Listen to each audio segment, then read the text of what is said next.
Hey, English learners. Welcome back to English You Never Learned. The podcast where we help you speak English confidently and naturally. I'm Leo. And I'm Emma. Today, we're diving into a topic that's going to make a huge difference in your English fluency: building your vocabulary. Yes, one of the most common struggles that learners face is feeling like they don't have enough words to express themselves. Exactly. You know how to say basic things, but when it comes to talking about more complex topics or expressing your feelings, you feel stuck. And when you feel stuck, it can be frustrating. But we're here to help. Today, we're going to share methods to expand your word bank in just 30 days. That's right. In the next month, you'll learn how to boost your vocabulary effectively, not just memorize lists of words, but actually make them a part of your everyday speech. Before we get started, quick favor. If this episode helps you, please like, subscribe, and share it with a friend who's ready to grow their English vocabulary. Especially the friend who says, I want to speak better English, but doesn't know how to start. Exactly. Now, Leo, why do you think vocabulary is so important? Well, think of it like this.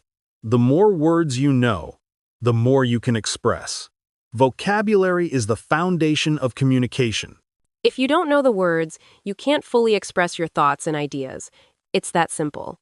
And the good news is, you don't need to memorize long lists of words. We're going to focus on practical and effective strategies. So, let's get started with the first method: learn words in context. Yes, this is one of the most powerful ways to build your vocabulary.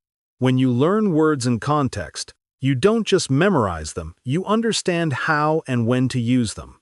Right. Instead of learning words randomly, pay attention to how they're used in real situations, in movies, podcasts, books, or conversations.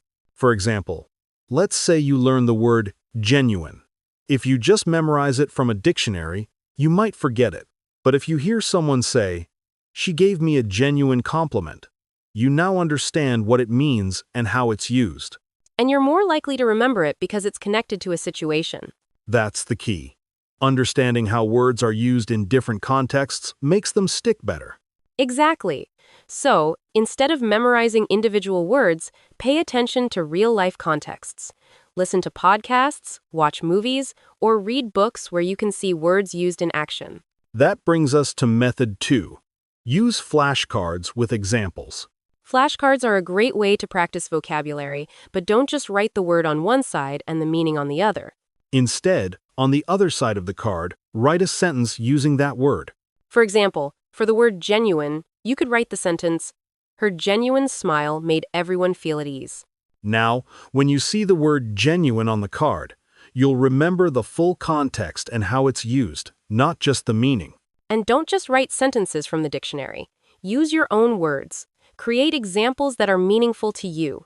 Flashcards are great for active recall. That means you're not just reading the word and its meaning. You're actively trying to remember how to use it in a sentence. And make sure to review your flashcards regularly. The more you practice, the more those words will stick. Now, let's move on to method 3. Read regularly. Reading is one of the best ways to expand your vocabulary. When you read, you're exposed to new words and phrases in context. And the great thing about reading is that you're not just learning isolated words, you're seeing how they fit into sentences and stories. Exactly. Whether it's books, articles, or even social media posts, reading exposes you to new vocabulary every day. A good way to do this is to read something a little above your level. Not too difficult, but just enough to challenge you. And don't worry if you don't understand every word. It's normal to encounter words you don't know. The key is to guess the meaning from the context. Yes. If you come across a word you don't understand, try to figure it out from the sentence. If that doesn't work, look it up. But don't stop reading. Keep reading and the new words will gradually stick. And you'll also start recognizing the same words in other contexts. Exactly. Now, method 4. Use the words you learn in conversation. This one is crucial. You can learn a ton of words, but if you don't use them, they won't become a part of your active vocabulary. When you learn a new word, try to use it in conversation as soon as possible. It doesn't matter if you make mistakes, just use it. If you're too shy to practice with others, try talking to yourself. Record yourself speaking or write short journal entries using the new words. And don't just use them once. The more you use a word, the more comfortable you'll become with it. A good tip is to focus on one new word per day and try to use it as much as possible in different conversations. Great tip. Method 5. Group words by category. Instead of learning random words, try to group them into categories. For example, if you're learning food-related vocabulary, group words like fruit, vegetables, meat, and snacks. When you learn words in groups, you're creating connections between them in your brain, which makes them easier to remember.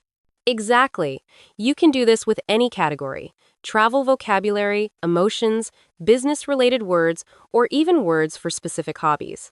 And once you have a category, try using the new words to talk about a topic related to that group. For example, talk about your favorite foods, your last vacation, or your goals for the future. That's a fun and effective way to expand your vocabulary and start using words in meaningful conversations. Now, let's talk about Method 6. Learn synonyms and antonyms. Yes! When you learn a new word, don't just stop there. Try to learn synonyms, words that have the same meaning, and antonyms, words that have the opposite meaning.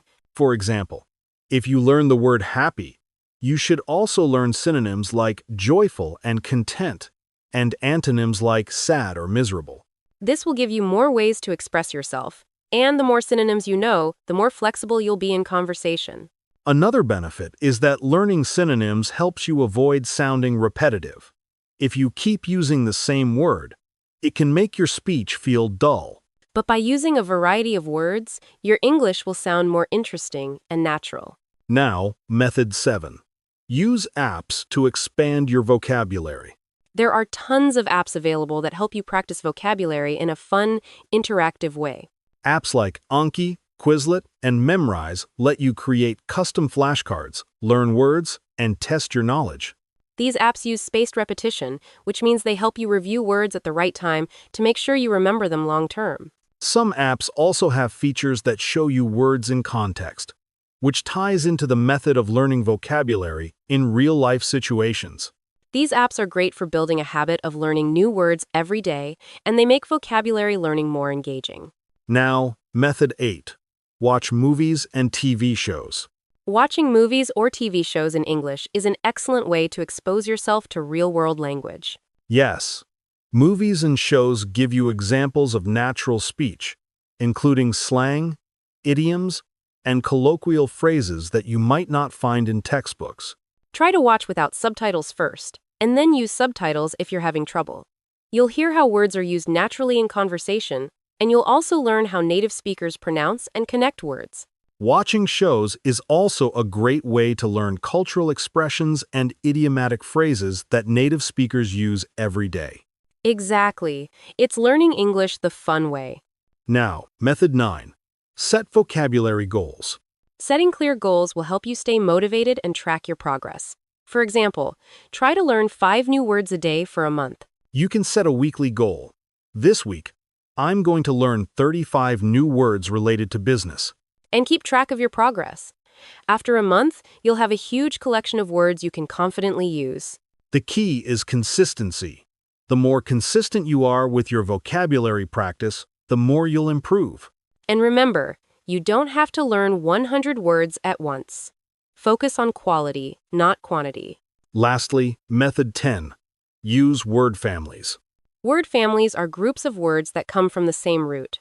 For example, the word decide has related words like decision, decisive, indecision, etc. By learning word families, you get more vocabulary with less effort.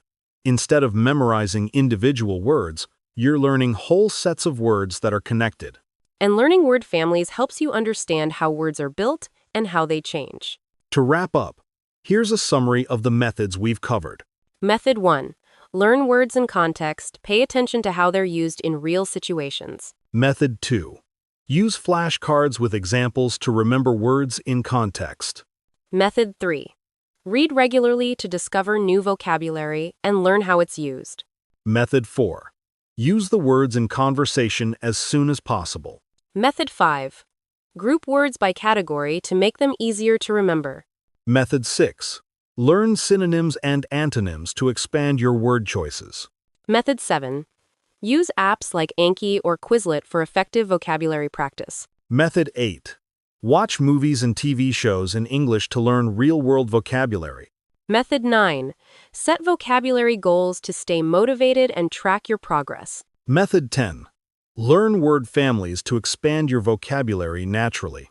If you follow these methods, you'll build your vocabulary in just 30 days and feel more confident speaking in English. If you enjoyed this episode, please like, subscribe, and share it with a friend who wants to grow their vocabulary.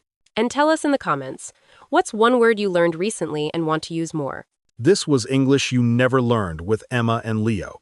Until next time, keep learning, keep speaking, and keep expanding your vocabulary. Bye.